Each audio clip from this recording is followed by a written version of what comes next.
धनबाद सांसद डुल्लू महतो और डुमरी के विधायक जयराम महतो में आखिर इतनी खिंचातानी क्यों? आखिर ऐसी कौन सी नौबत आ गई जिसके बाद सब कुछ बिगड़ सा गया?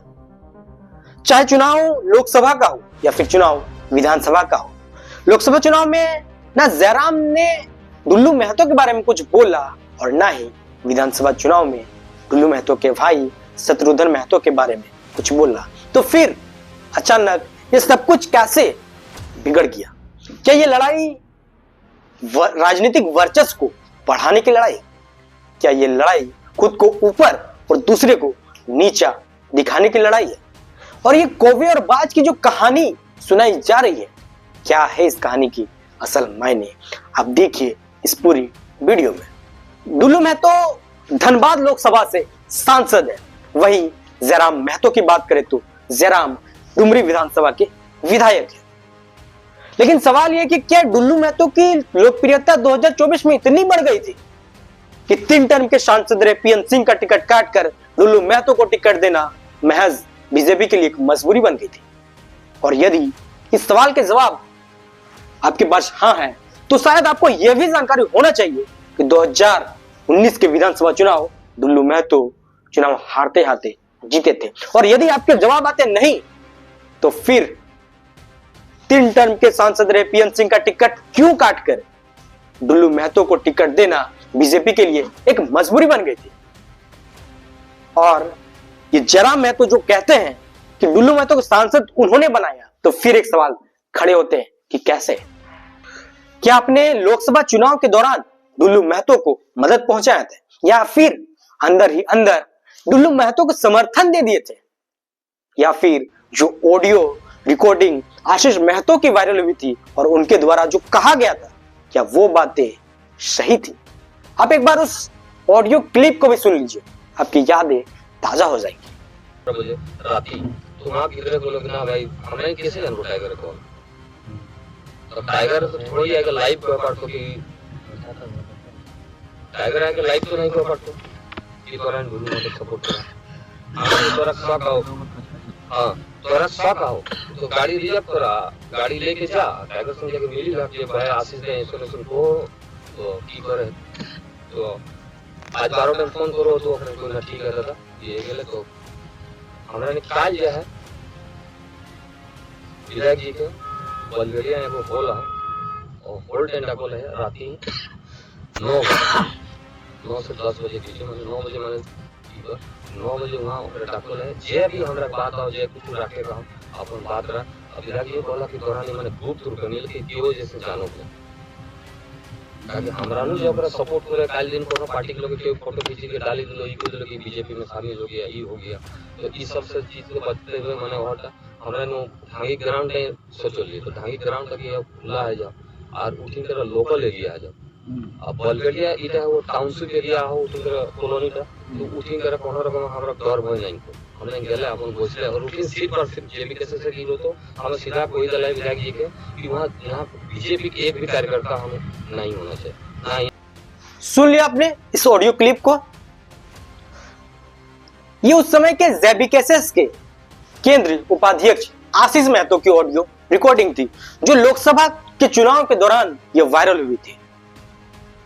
और एक संगठन या समिति में केंद्रीय उपाध्यक्ष का एक बड़ा ओहदा होता है। हालांकि उसके बाद आशीष महतो को पार्टी से यानी समिति से निष्कासित कर दिया गया था, लेकिन विधानसभा चुनाव के दौरान सिंदरी विधानसभा से आशीष महतो की धर्मपत्नी की उषा देवी को जयराम महतो ने टिकट दे दिया था। जयराम महतो इस बात को एक्सेप्ट करे एक्सेप्ट ना करे वो अलग बात है, लेकिन लोकसभा चुनाव से ठीक पहले जयराम महतो का संबंध डुल्लू महतो से बहुत अच्छा था। और यह बात भी सही है कि जयराम महतो का लोकसभा सीट ऑफर भी आया था जिसको उन्होंने ठुकरा दिया और उसके बाद बतौर निर्दलीय प्रत्याशी वो मैदान पे लोकसभा चुनाव पर कूद पड़े। उसके बाद जयराम महतो गिरिडीह लोकसभा से चुनाव लड़ने की घोषणा करते हैं। उसके बाद नामांकन दाखिल करवाने भी जाते हैं, लेकिन पुलिस वहां जयराम महतो को अरेस्ट करने पहुंच जाती है, लेकिन जयराम महतो वहां से बच के निकल जाते हैं किसी तरह। उसके बाद डुल्लू महतो से संपर्क करते हैं, बातचीत होती है और ये बातचीत सिर्फ यहां तक खत्म नहीं होती, ये बातचीत राज्य के पूर्व मुख्यमंत्री बाबूलाल मरांडी से भी होती है और इसके जो बीच के मीडिएटर होते हैं वे डुल्लू महतो ही रहते हैं। राजनीति में जो हमें दिखता है असल मायने में वो वैसा होता नहीं है। पूरे विधानसभा का चुनाव में आपने एक चीज नोटिस नहीं किया होगा कि जरा महतो बीजेपी पर उतने ज्यादा हमलावर नहीं थे, एकदम ना के बराबर थे। महतो का कहना है कि जरा महतो डुल्लू महतो को सांसद बनाया। हालांकि मैं इसकी पुष्टि नहीं करता हूं कि जरा महतो ने डुल्लू महतो को सांसद बनाया, सांसद नहीं बनाया। मैं इस बात पर सफाई भी नहीं देना चाहता हूं कि डुल्लू महतो को सांसद किसने बनाया, लेकिन बस एक जानकारी देना चाहता हूं कि 2021 में झारखंड के खासकर बोकारो और धनबाद में एक भाषाई आंदोलन की शुरुआत हुई, जिसके उपज जरा महतो खुद भी है। जिन लोगों ने यह आंदोलन की शुरुआत की है उन्हें कुछ मिला या नहीं, जो 5 लाख लोग मानव श्रृंखला में खड़े रहे उन्हें कुछ मिला या नहीं, लेकिन यहां से डुल्लू महतो की किस्मत खुल गई। इसके बाद खासकर धनबाद और बोकारो जैसे इलाकों में एक बाहरी भीतरी का माहौल बन गया। अब आप कहेंगे कैसे, तो उसका भी जवाब हम देते हैं। आंदोलन के बाद धनबाद और बोकारो जैसे इलाकों में बाहरी भीतरी का माहौल एकदम चरम पर चल गया। बाहरी भीतरी का माहौल एकदम गरमाया हुआ था। ऐसे में बीजेपी धनबाद, गिरिडीह और हजारीबाग में बहुत मजबूत है।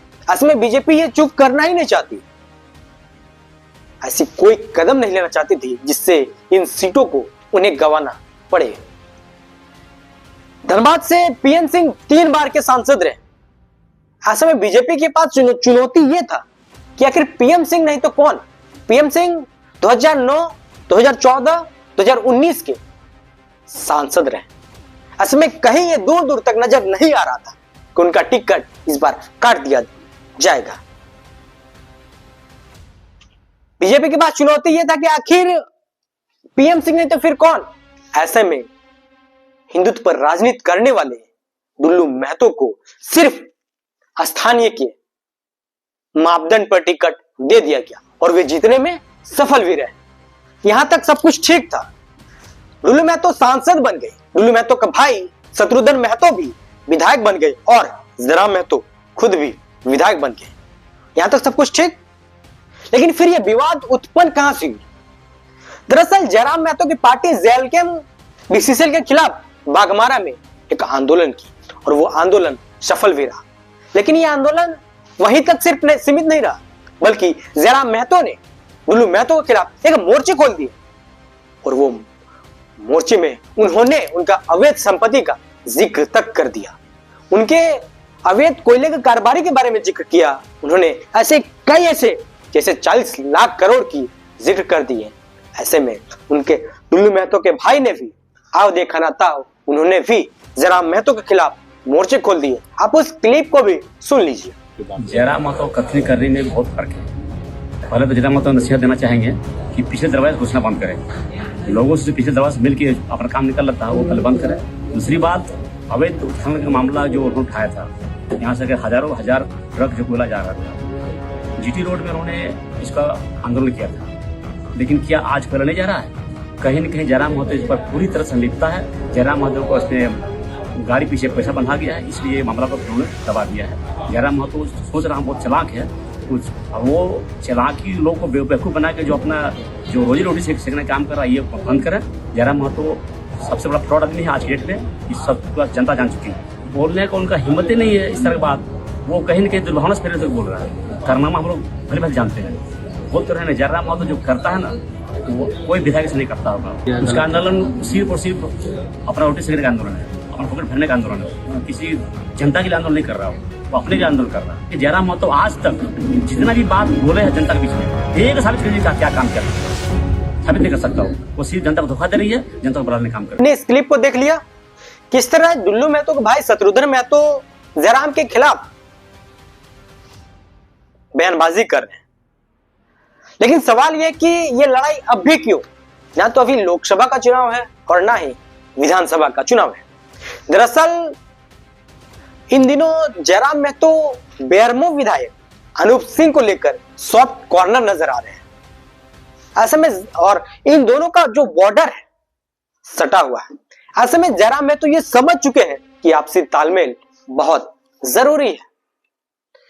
दूसरी बात यह है कि डुल्लू महतो के लोग और डुल्लू महतो के समर्थक ये नहीं चाहते हैं कि जयराम महतो का दबदबा बाघमारा जैसे इलाकों में कायम हो जाए।